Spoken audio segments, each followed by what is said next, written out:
La vida sin examen no merece ser vivida.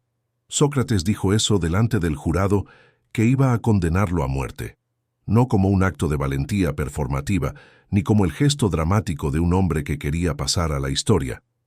Lo dijo como quien describe un hecho, como una declaración de principios tan integrada en su manera de ser que ni siquiera la muerte podía hacerla negociable. Para él, la vida que no se cuestiona a sí misma no es una vida reducida, es directamente una vida que no ha comenzado. Y la mayor parte de las personas nunca lo entiende, no porque sean incapaces, sino porque nadie les dijo que existía otra manera, que debajo de la superficie de los días, de los hábitos, de las opiniones heredadas y de las certezas que nunca se revisaron, hay un territorio completamente diferente al que solo se llega haciendo una cosa que la mayoría de la gente evita con una constancia asombrosa: pensar de verdad sobre lo que se cree, lo que se hace y lo que se es. El hecho de que estés aquí, en este momento, viendo este tipo de contenido no es accidental, no en el sentido de que el universo te lo haya mandado, sino en el sentido mucho más concreto de que algo en ti decidió, en algún punto de tu vida, que las respuestas fáciles no eran suficientes, que había algo más debajo y que valía la pena ir a buscarlo, aunque el camino fuera incómodo. Eso tiene un nombre en psicología y tiene consecuencias en prácticamente todos los aspectos de tu vida que quizás todavía no has terminado de ver. Hay 4 señales de que una mente ya funciona de manera diferente a la mayoría. Son fragmentos aparentemente distintos que apuntan todos al mismo lugar. Y cuando los pongas juntos al final de este video, lo que vas a ver no va a ser lo que esperas, porque la revelación no es que tu mente sea mejor. Es algo más difícil que eso, y más valioso. La primera señal es la incomodidad con las respuestas demasiado simples. Cuando alguien te da una explicación sobre algo y sientes que falta algo, que hay un ángulo que no se está mirando, que la historia completa es más complicada de lo que la versión que acaban de darte sugiere, eso no es desconfianza.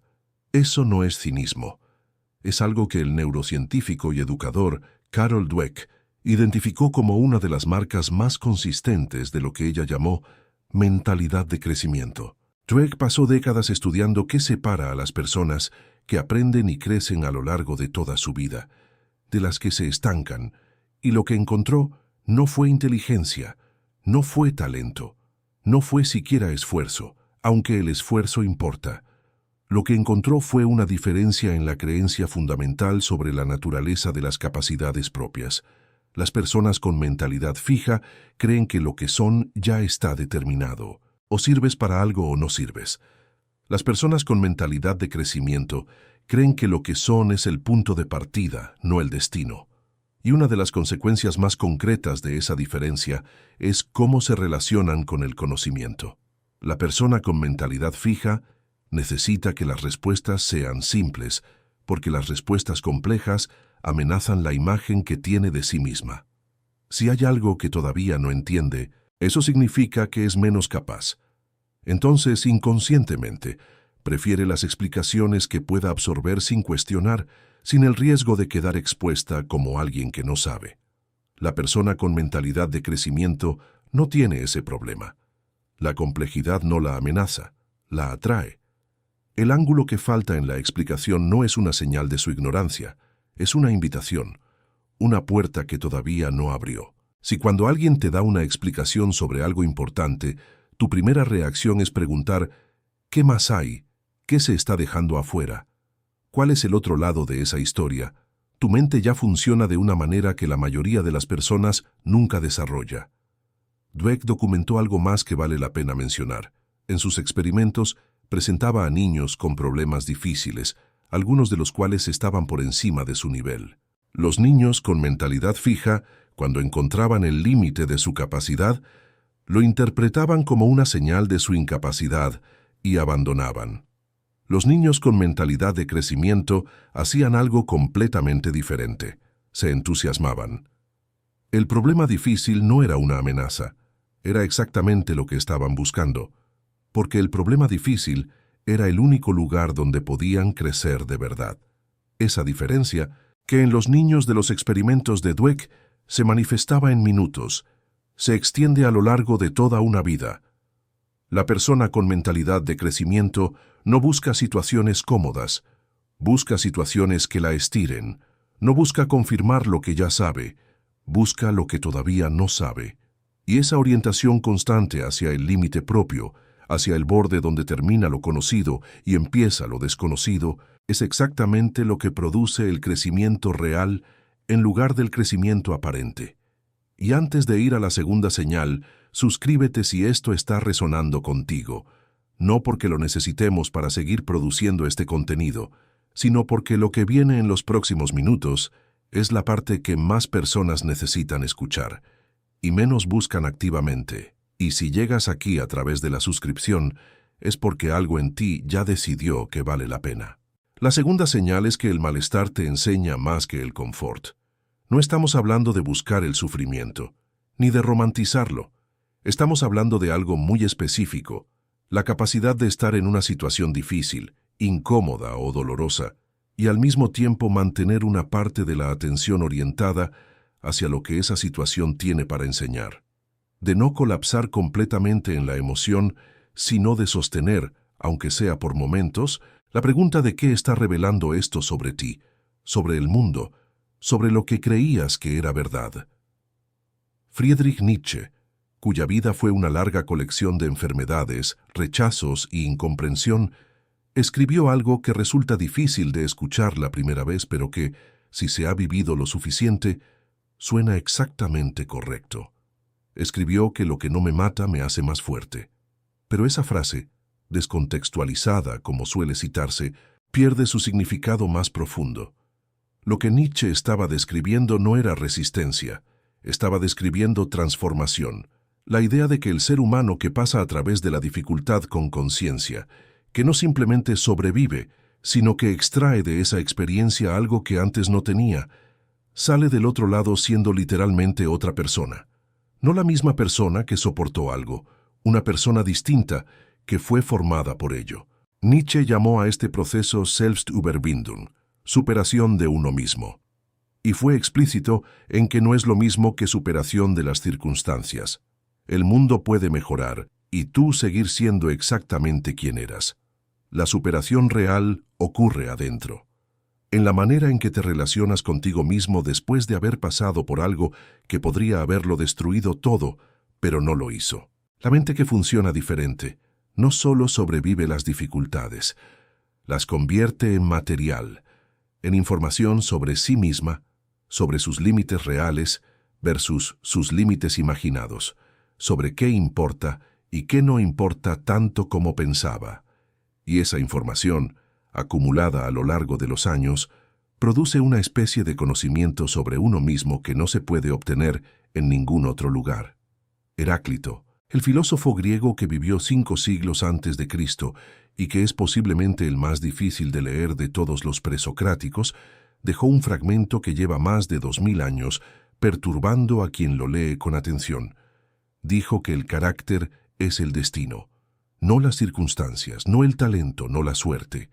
El carácter, y el carácter, en el sentido que Heráclito le daba, no es algo con lo que se nace, es algo que se forja en el contacto repetido con la dificultad, con la elección, con la consecuencia. Heráclito también escribió que no puedes bañarte 2 veces en el mismo río, porque para la segunda vez el río ya no es el mismo, y tú tampoco. Todo cambia, todo fluye. El error no es que las cosas cambien, el error es creer que puedes construir algo permanente sobre la base de negarte a cambiar tú también. La mente que funciona diferente entiende esto de una manera que la mente que busca estabilidad a cualquier precio no puede entender. Sabe que la permanencia real no viene de dejar de cambiar, sino de desarrollar la capacidad de orientar el cambio, de ser el agente del propio devenir en lugar de la víctima de las circunstancias que lo imponen desde afuera.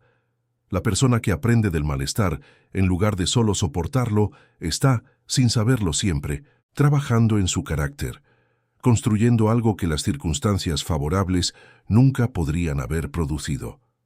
La tercera señal es que preguntas cosas que los demás dan por resueltas. no en el sentido de ser difícil o de buscar el debate por el debate, sino en el sentido de que hay preguntas que para la mayoría ya tienen respuesta, y tú no puedes simplemente aceptar esa respuesta sin entender de dónde viene. ¿Por qué funciona así? Si siempre fue así o si fue alguna vez diferente. Si lo que todo el mundo asume como evidente es realmente evidente o es simplemente lo que nadie se ha detenido a cuestionar en mucho tiempo.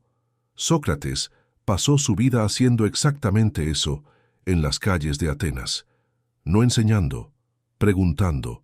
Encontraba a alguien que decía saber algo, alguien que afirmaba conocer la naturaleza de la justicia, del valor, del amor, y le pedía que lo explicara. Y en ese proceso de explicación, inevitablemente las contradicciones aparecían.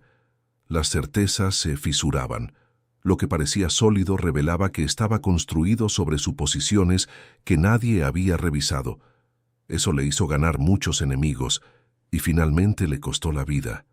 Pero también produjo algo que ninguno de sus enemigos pudo producir, una manera de pensar que todavía está viva más de 2400 años después. Una tradición de examinar las ideas en lugar de simplemente heredarlas. Un ejemplo de lo que ocurre cuando una mente se niega a aceptar como definitivo lo que solo es convencional. Las personas que preguntan lo que los demás dan por resuelto son, en casi todos los contextos sociales, incómodas. Sus preguntas no son bien recibidas en reuniones donde lo que se necesita es eficiencia. Tampoco en conversaciones donde lo que todos quieren es confirmar lo que ya creen. Pero esas mismas personas son, cuando la situación requiere pensamiento real, en lugar de consenso automático, absolutamente indispensables, porque son las únicas que pueden ver lo que todos los demás están dejando de ver por estar demasiado seguros de que ya lo entienden. Sócrates tenía una manera de describir lo que le pasaba cuando encontraba una de esas personas que afirmaban saber algo sin haberlo examinado de verdad. Decía que al hablar con ellas, descubría que creían saber cosas que en realidad no sabían. Que la ignorancia más peligrosa no es la que sabe que no sabe, es la que no sabe que no sabe. Porque la primera tiene una abertura, una posibilidad de aprender. La segunda está cerrada. Convencida de que ya tiene lo que necesita, no busca lo que le falta. El filósofo español José Ortega y Gasset, uno de los pensadores más agudos de la primera mitad del siglo XX, escribió algo que conecta directamente con esto. Dijo que el hombre masa, el tipo humano que él consideraba el mayor peligro de la modernidad, no es el ignorante. Es el hombre satisfecho, el que cree que el mundo ya está suficientemente explicado. El que no siente curiosidad porque ya tiene sus respuestas. El que interpreta la pregunta de otro no como una invitación al pensamiento, sino como una amenaza a la comodidad que construyó sobre certezas que nunca fueron a prueba. La comodidad intelectual es quizás el lujo más caro que existe. Parece gratuita. En realidad, cobra un precio que se paga en silencio, durante años, en forma de decisiones tomadas desde suposiciones que nunca se revisaron. Si llegas al final de este video y quieres que este canal siga siendo el espacio donde estas conversaciones ocurren, un like vale más de lo que parece en términos de lo que permite construir. Pero eso ya lo sabes, porque tu mente ya funciona así. Y ahora llegamos a la cuarta señal, la que más incomoda, la que nadie quiere escuchar, y la que, si la escuchas de verdad, va a cambiar la manera en que entendiste todo lo anterior. La cuarta señal de que una mente ya funciona diferente es que no está cómoda con sí misma. No en el sentido de la baja autoestima, no en el sentido de la autocrítica destructiva que paraliza, en el sentido de que hay algo que empuja desde adentro, una inquietud que no se calma con logros, con aprobación, con reconocimiento. Algo que cada vez que alcanzas lo que pensabas que querías, te dice que hay algo más. Que la versión actual de ti, por competente que sea, no es la versión final. Abraham Maslow llamó a eso la necesidad de autorrealización, y fue muy específico en algo que la cultura popular generalmente pasa por alto. La autorrealización no es un estado que se alcanza, es un proceso que no termina. Las personas que llegaron a ese nivel, que Maslow estudió durante años, no eran personas que habían resuelto el problema de sí mismas. Eran personas que habían hecho las paces con el hecho de que ese problema nunca se resuelve del todo, que la tensión entre quién eres y quién podrías ser no es un defecto, sino el motor. No todas las personas experimentan esa tensión. De hecho, Maslow estimaba que una proporción muy pequeña de la humanidad llega siquiera a ese nivel de la jerarquía de necesidades, no porque los demás sean inferiores, sino porque para llegar ahí se necesita haber cubierto capas anteriores que no todo el mundo ha podido cubrir. Se necesita cierta seguridad, cierto sentido de pertenencia, cierta autoestima, y sobre todo, se necesita haber tomado la decisión, en algún momento difícil de señalar con precisión, de que la pregunta de quién eres importa más que la respuesta fácil de asumir lo que el entorno ya decidió que debería ser. La persona que experimenta esa inquietud, que no puede simplemente instalarse en lo que ya logró y declarar que está completa, vive con un peso que los demás no siempre entienden, que a veces se parece a la insatisfacción crónica, que puede ser malinterpretado como ingratitud o como perfeccionismo enfermizo, pero que en realidad es, según Maslow, la señal más clara de una psique que está funcionando en su nivel más alto. Maslow estudió a las personas que consideraba ejemplos de autorrealización durante años. No eran personas perfectas, eran personas con sombras, con contradicciones, con momentos de duda y de miedo. Lo que las distinguía no era la ausencia de problemas, sino el tipo de problemas que tenían. Sus preguntas eran más profundas, sus conflictos eran de un orden diferente. No luchaban por sobrevivir o por pertenecer, en el sentido básico. Luchaban por ser genuinamente ellas mismas en un mundo que constantemente ofrece versiones más cómodas de identidad prestada. Uno de los hallazgos más perturbadores de Maslow fue que la autorrealización a veces se siente peor que los niveles inferiores, que hay momentos en el camino hacia convertirse en quien realmente se es que resultan más dolorosos que los problemas más básicos de supervivencia. Porque cuando las necesidades materiales y sociales están cubiertas, lo que queda es la pregunta más difícil de todas. ¿Quién soy yo cuando ya no necesito ser lo que las circunstancias me exigen que sea? ¿Y qué hago con eso? No todo el mundo está dispuesto a vivir con esa pregunta. Y los que lo están, los que eligen habitarla en lugar de escapar hacia respuestas más cómodas, son exactamente el tipo de persona que llega hasta aquí. Nietzsche lo habría llamado voluntad de poder, entendida no como dominio sobre otros, sino como el impulso constante hacia la propia superación. Heráclito lo habría visto como la expresión del carácter en movimiento. Sócrates lo habría reconocido como la única condición de vida que vale la pena defender incluso delante de un jurado que puede condenarte. Y aquí es donde la promesa del título se invierte. Antes de que llegues a esa inversión, necesitas un momento para ver con claridad lo que acabas de escuchar. 4 señales: la incomodidad con las respuestas simples, el aprendizaje desde el malestar, la pregunta de lo que todos dan por resuelto, y la inquietud que no se calma con el éxito. Si reconociste alguna de estas señales en ti, probablemente sentiste algo parecido a la validación, a que finalmente alguien describió algo que siempre supiste, pero que el mundo raramente nombra. Y ese sentimiento, esa validación, es exactamente la trampa que la mente que funciona diferente tiene que aprender a reconocer. Porque todo lo que hemos dicho hasta aquí podría leerse como una celebración de un tipo de mente superior, como una validación de que quienes llegaron hasta aquí son mejores, más profundos, más capaces de ver lo que los demás no ven. Y eso sería exactamente el error que una mente que funciona diferente no debería cometer. La mente que funciona diferente no sabe más. Duda mejor, no es más inteligente, es más curiosa, no tiene respuestas más completas, tiene preguntas más honestas. Y la diferencia más importante de todas, no está más cómoda, está más dispuesta a soportar la incomodidad de no saber, de revisar, de equivocarse en público, de construir y construir de nuevo sin garantías de que esta vez el resultado sea definitivo. y eso cambia completamente lo que significa ser alguien cuya mente funciona así. Porque si fuera una ventaja simple, todos la querrían. Si fuera una forma de estar por encima, sería fácil de desear. Pero no lo es. La mente que funciona diferente paga un precio que la mente que no se examina a sí misma nunca paga.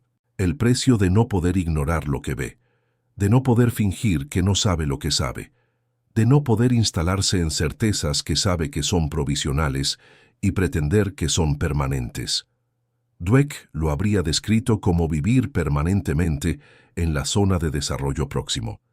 Ese espacio incómodo que existe entre lo que ya dominas y lo que todavía no puedes hacer. Es el único lugar donde el aprendizaje real ocurre, y también es el lugar menos cómodo donde estar. Eso no es un privilegio, es una exigencia. Sócrates no vivió una vida fácil, Nietzsche tampoco. Heráclito fue llamado el oscuro por sus contemporáneos, porque nadie lo entendía del todo. Maslow pasó décadas intentando convencer a una psicología dominada por el estudio de lo patológico de que valía la pena estudiar lo que el ser humano puede llegar a ser en su mejor versión, y el esfuerzo le costó años de resistencia institucional. La mente diferente no es una mente en paz permanente, es una mente en trabajo permanente, y la diferencia entre eso y el sufrimiento está en algo que todos estos pensadores, desde ángulos distintos y en épocas distintas, señalaron con una convergencia que resulta imposible ignorar.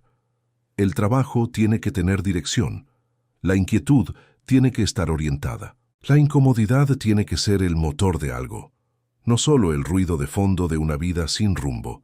Sin esa dirección, la misma mente que podría ser su mayor fortaleza se convierte en su mayor tormento.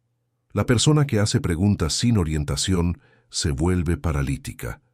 La que aprende del malestar sin aplicar lo aprendido solo acumula dolor sin transformación. La que siente la inquietud de Maslow sin canalizarla hacia nada concreto vive en una insatisfacción permanente que parece profundidad, pero en realidad es estancamiento disfrazado de búsqueda.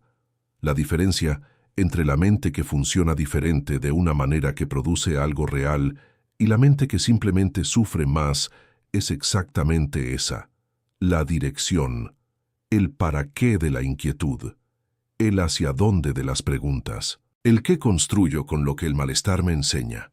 Sócrates la llamó la vida examinada, Nietzsche la llamó el camino hacia lo que uno es, Maslow la llamó autorrealización, Heráclito simplemente la llamó el carácter. Son palabras distintas para el mismo movimiento. Un movimiento que no termina, que no llega a un punto de reposo definitivo, que algunos días parece progreso y otros días parece retroceso, pero que en la escala larga de una vida produce algo que ninguna comodidad puede producir. Una persona que cuando llega al final de sus días puede decir que vivió en el sentido más exigente y más completo de la palabra.